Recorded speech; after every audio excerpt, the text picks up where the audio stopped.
I'm Jerome Aegean. And here's what's happening in our top stories tonight. There's an outbreak of pink eye in the education system. News Channel 8's Wes Small brings us the details on this report. Well, there's a pink eye epidemic on St. Croix. Nothing to panic about.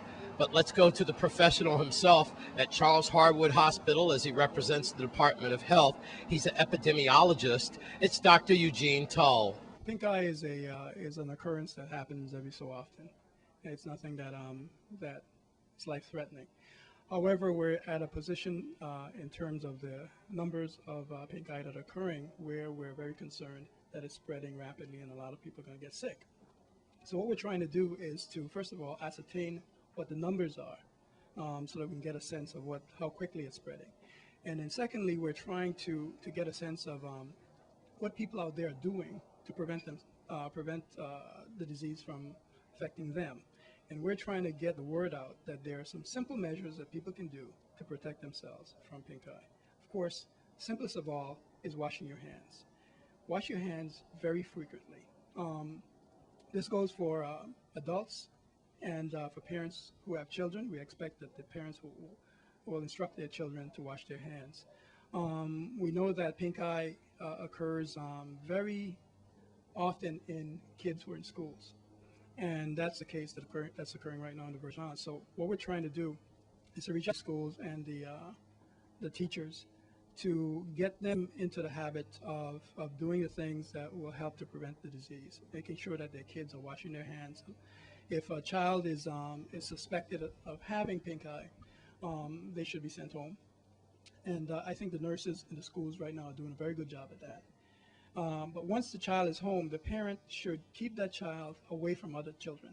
And this is a problem that we have because children are sent home, they're expected to stay away.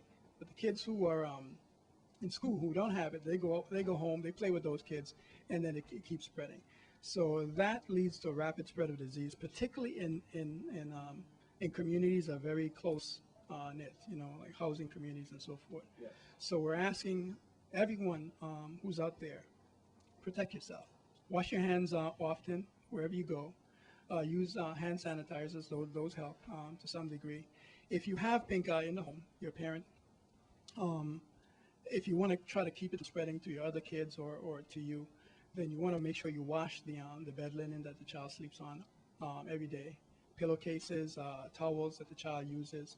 Avoid having that child use items that other children in the home are going to use. No, that's often very difficult. Right. But we have to make the effort. Okay. And if we don't make the effort, it's going to spread like wildfire. All right. And if you should suspect your child does have pink eye, keep them out of school for a couple of days and do the clean measures around the house, the doorknobs and so forth. And is there any medication that you should be looking for? Well, it depends. The medication depends on the type of the factor that's actually causing it, whether it's a bacteria or a virus. Bacterial infections can be treated with eye drops. You see a physician, and you'll get your eye drops and other things that they use. For viral illness, really it runs its course like a cold. Mm-hmm. So if you're going to use drops, and a lot of people like to use remedies, but if you're going to use home remedies or drops, you probably want to use artificial tears. Those help to soothe the pain and relieve some of the itching. But you don't want to use over-the-counter things like Visine and so on. Okay. I'm Wes Small for News Channel 8. And in other news, we continue our report of Part 2 of Potholes in Paradise. Here's Wes Small. Well, I always got my foot in something.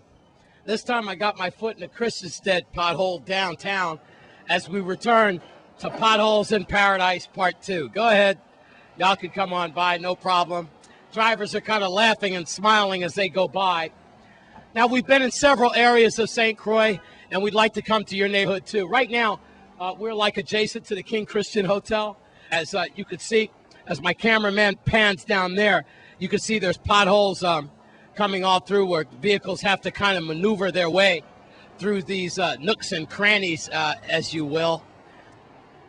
And you can see how these potholes are kind of rampant through St. Croix. I want to put out a plea to you Williams Delight people, because we've been hearing complaints since I've gotten back at News Channel 8 about Williams Delight area.